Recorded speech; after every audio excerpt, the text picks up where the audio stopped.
bem? Meu nome é Igor e eu vou falar um pouco sobre a química orgânica, as principais funções que compõem essa química, funções de carbono, claro, e começar aqui. E dentro dos carbonetos, dentro dessas funções, nós possuímos funções nitrogenadas, que são compostas por nitrogênio. Também temos as funções oxigenadas. E esses dois, nitrogenadas e oxigenadas, serão o que eu estarei explorando, né? Junto com os hidrocarbonetos, é claro. Vou deixar as funções halogenadas, que são as funções compostas pelos elementos da família dos halogênios, para outra hora, quem sabe. E quando a gente fala nessas três funções aí, elas não são únicas, dentro delas há subtipos delas, que compõem certas características que eu estarei falando mais pra frente. Nessa ampla, né? Isso aqui é muita coisa, como é que tu vai saber, né? Como o que é um enol, o que é um fenol, o que é um hidrocarboneto, o que é um alcano. E para isso existe uma nomenclatura, que é um padrão pelo IUPAC, e que leva algumas características, como um prefixo, que seria o número de carbonos da cadeia principal, o intermediário, que seria o tipo de ligações entre essas moléculas, e o sufixo estabeleceria o tipo de função orgânica que essas moléculas possuíam. Só que é válido ressaltar que existem algumas variações e algumas funções não seguem esse padrão, porque nas suas construções elas são diferentes, e isso eu vou mostrar mais pra frente, explicando. Então, já falando aqui da nossa primeira função dos hidrocarbonetos, dentro dela a gente possui essa abrangência. E eu vou falar um por um aqui, começando aqui pelos alcanos, que são cadeias carbônicas abertas, compostas por ligações simples. Todos os carbonos aqui, vou destacar melhor, azul. Todas essas ligações possuem ligações simples. E na sua nomenclatura, lá no nosso sufixo aqui, nós vamos terminar com AN, que é ligações simples. Para os alcenos a gente vai seguir o mesmo padrão. Na nomenclatura a gente vai colocar N, pois na sua estrutura a gente possui uma ligação simples. Nos alcenos, que possuem uma ligação tripla entre carbonos, a gente vai adicionar IN. Assim a gente consegue caracterizar o tipo de ligação. É válido também ressaltar, em alguns casos tem que ser indicado onde essa ligação estará sendo feita, porque pode ter mais de uma dupla ou uma dupla e uma simples. Então isso vai de molécula para molécula. E agora a gente tem uma um pouco mais específica, que é o alcanidiano, pois ele possui duas ligações duplas entre esses três carbonos, né? E a gente falou agora de umas ligações de cadeia aberta, para falar das ligações de cadeia fechada, que é o ciclano e os aromáticos. Elas se parecem muito, eu vou dar uma diferença aqui, ó. Esse somente é o aromático. Por quê? Primeiro é uma cadeia fechada. Todos os carbonos se interligam, né? Formando aqui um ciclo. E esses carbonos formam outro ciclo, que é de possuírem uma ligação dupla e uma ligação simples, ordenando entre dupla e simples e fechamos a cadeia. Isso constitui um anel aromático, a gente fala. No caso aqui um benzeno, ele tem esse nome próprio dessa estrutura. E já no ciclano, ele pode possuir ligações simples, duplas e triplas, fazendo a mesma variação entre ciclano, cicleno e ciclino.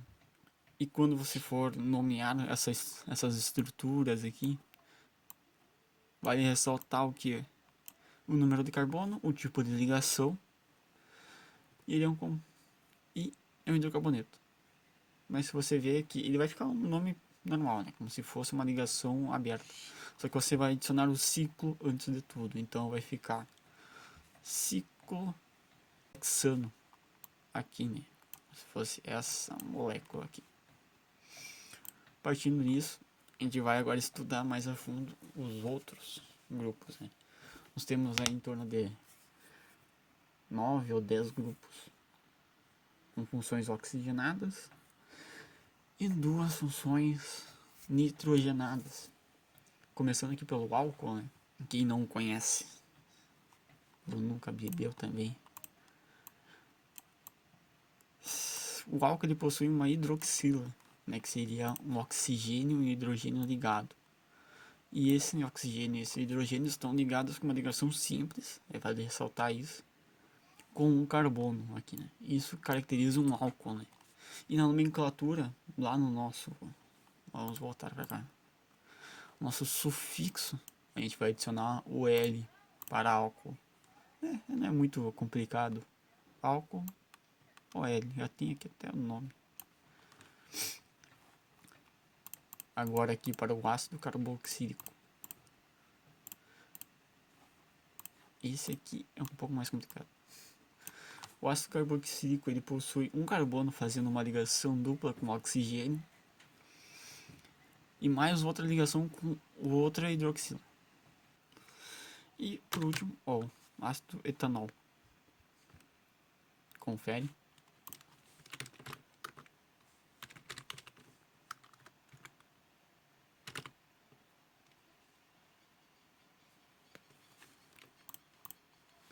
Correção. Primeiramente aqui no ácido carboxílico, a nomenclatura você vai adicionar o ácido, né? Já vai indicar que ele é um ácido de cara. Então ácido, você vai colocar a quantidade de átomos de carbono que tem nessa cadeia. No caso da imagem é 2, posso perceber que aqui na ponta tem 1 e fazendo ligação com essa dupla ligação com oxigênio, uma ligação com outro oxigênio é outro carbono, né? Então a gente tem 2, que é o Et, ligações simples entre as moléculas de carbono. E agora a gente coloca o oico, né? Que finaliza a nomenclatura do ácido carbônico. Então, para essa molécula de ácido carbônico, nós possuímos esse nome. Tranquilo?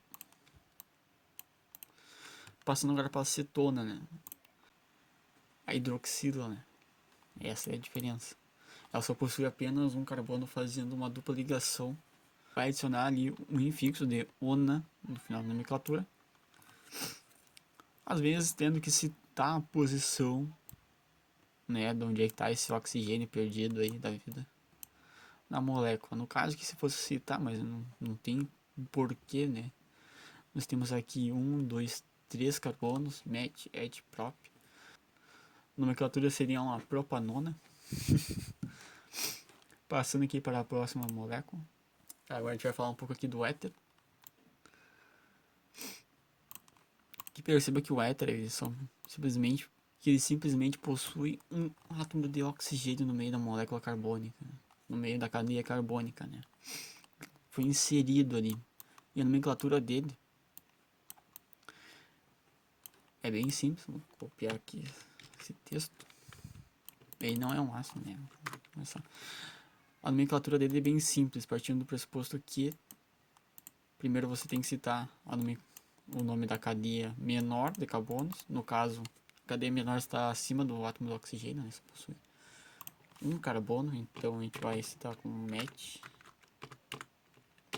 D1. A gente vai citar agora o oxi, que é da nomenclatura, mais o grupo maior. E no caso desse grupo maior a gente tem 1, 2, 3, 4, 5, 6, 7.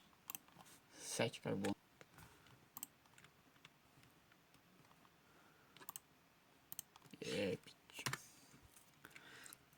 Agora a gente adicionou 7 carbonos mais a ligação, que são ligações simples. Somente ligações simples. Mais um O no final. Então essa molécula extensa, com esse nome complicado, metoxiheptano, é uma molécula éter. Beleza? Seguindo a gente vai para agora uma molécula parecida, né? Que é o éster. Perceba que o éster é como um éter, só que ele possui uma dupla, ó. Tem ali o oxigênio no meio da molécula carbônica e possui uma ligação E o mesmo carbono possui uma ligação dupla com outro carbono, com outro oxigênio, corrigido. E a nomenclatura é o nome do hidrocarboneto, né, padrão, da cadeia principal de carbonos, que no caso aqui a gente tem 2 carbonos, né, nessa cadeia, é uma caderneta aqui. A gente possui um carbono aqui e outro carbono aqui. E para dizer isso, como é 2, né, é met et. Deixa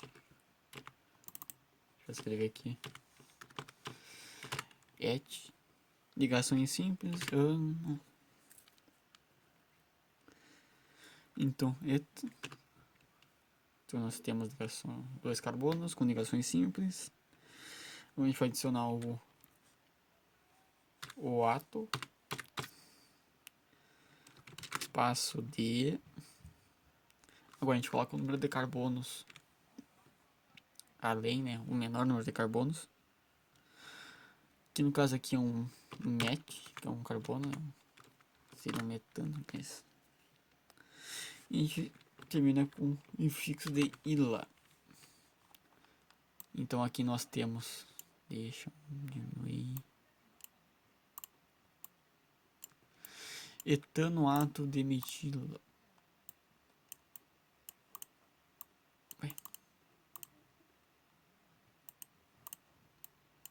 Etano possui só 2 carbonos na cadeia principal. O ato, né, que é a nomenclatura padrão dele, o ato de metila, met porque possui um carbono após o oxigênio, ou menor ramificação após o oxigênio. Passando aqui para